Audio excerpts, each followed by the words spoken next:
Hello friends, welcome to Sandy food channel. ఇవాళ నేను మీకు సోయా చంక్స్తో మసాలా కర్రీని ఎలా చేసుకోవాలో చూపించబోతున్నాను. ఇది చాలా సింపుల్ ఫ్రెండ్స్, చాలా టేస్టీగా కూడా ఉంటుంది. తప్పకుండా మీరు ట్రై చేయండి. దీనికి మనకు ముఖ్యంగా కావాల్సిన ఇంగ్రీడియంట్స్ 2 టమాటోస్. 2 టమాటోస్ని కూడా మీరు చాప్ చేసి పెట్టుకోండి. 2 మీడియం సైజ్ ఆనియన్స్, రెండింటిని చాప్ చేసి పెట్టుకోండి.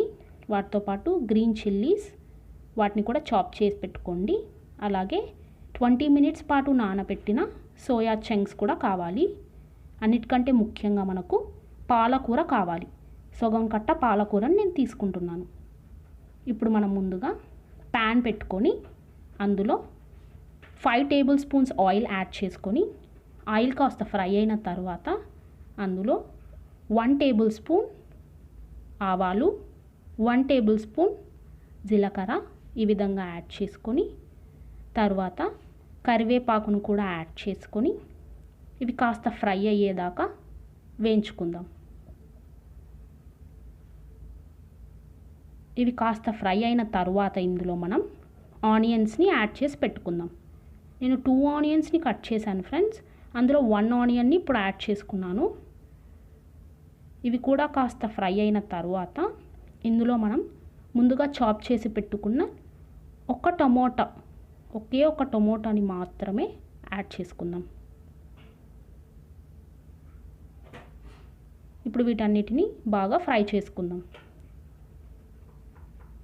ఇవి కాస్త ఫ్రై అయిన తర్వాత ఇందులో మనము గార్లిక్, వెల్లుల్లి రెబ్బలని ఈ విధంగా చాప్ చేసి పెట్టుకొని ఇలా యాడ్ చేసుకుందాం.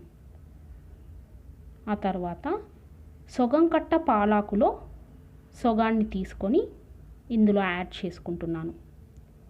దీన్ని కూడా ఫ్రై చేసుకున్న తర్వాత ఇది కాస్త కూల్ అయ్యే వరకు వెయిట్ చేసి ఈ విధంగా ఒక మిక్సర్ జార్లోకి తీసుకొని దీన్ని బాగా గ్రైండ్ చేసుకోండి. ఇలా పేస్ట్ లాగా రావాలి. ఇప్పుడు ఈ పేస్ట్ని తీసి మనం పక్కన పెట్టేసుకుందాం. ఇప్పుడు మన దగ్గర ఇంకొక 1 ఆనియన్ చాప్ చేసి పెట్టుకున్నది, టమోటా ఒకటి చాప్ చేసి పెట్టుకున్నది, పేస్ట్, గ్రీన్ చిల్లీస్, గార్లిక్ అన్నీ ఉన్నాయి.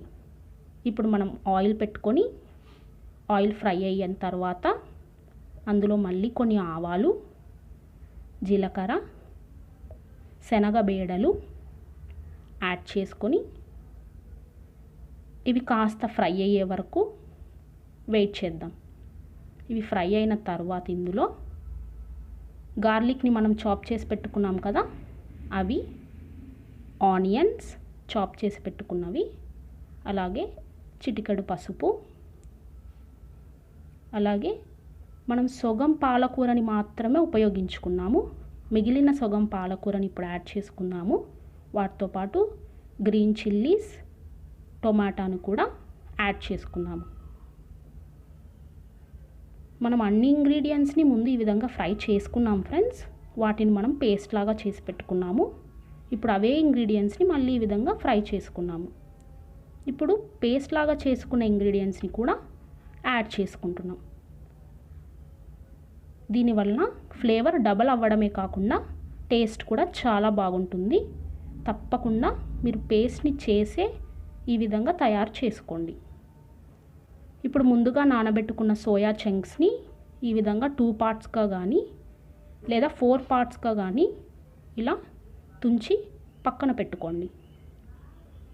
ఇప్పుడు ఇది బాగా ఫ్రై అయిన తర్వాత ఈ ప్యాన్లో మనం ముందుగా రెడీ చేసి పెట్టుకున్న సోయా చంక్స్ని యాడ్ చేసుకుందాం. ఒకసారి వీటన్నిటిని బాగా మిక్స్ చేసుకుందాం.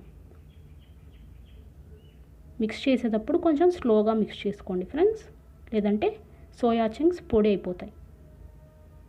తర్వాత ఇప్పుడు ఇందులో 1 టేబుల్ స్పూన్ సాల్ట్ని యాడ్ చేస్తున్నాను.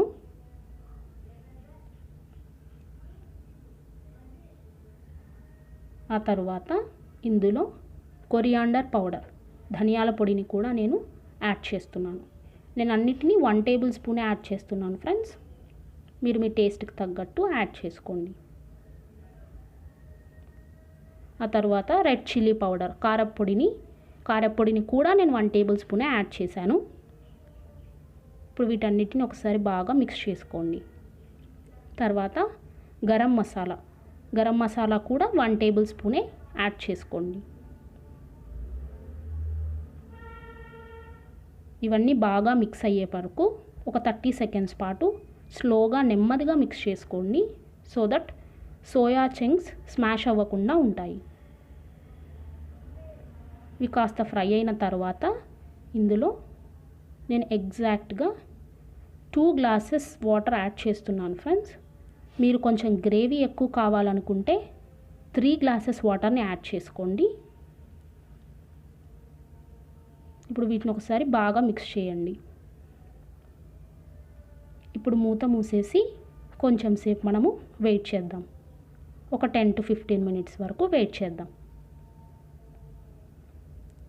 15 మినిట్స్ తర్వాత మీకు ఈ విధంగా బాయిల్ అవుతూ కనిపిస్తుంది.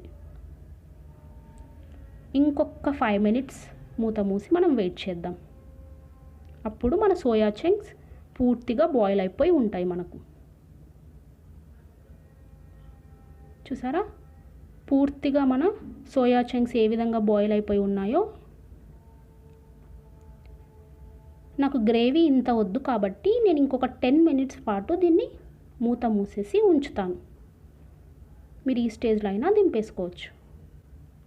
అంతే, 10 మినిట్స్ తర్వాత ఎంతో టేస్టీగా డెలీషియస్గా ఉండే soya chunks masala curry ready అయిపోయింది. ఇది చపాతీస్లోకి, పూరీస్లోకి, రొట్టెలలోకి, రైస్లోకి కూడా చాలా అంటే చాలా టేస్టీగా ఉంటుంది. మీరు కూడా తప్పకుండా ట్రై చేయండి. మీకు ఎలా వచ్చిందో కామెంట్స్ రూపంలో నాకు తప్పకుండా తెలియజేయండి. ట్రై చేస్తారు కదా. Thank you so much for watching the video friends. ఇలాగే వాచ్ చేస్తూ ఉండండి. మీకు నచ్చితే లైక్ చేయండి, షేర్ చేయండి, సబ్స్క్రైబ్ చేయండి. Thank you so much.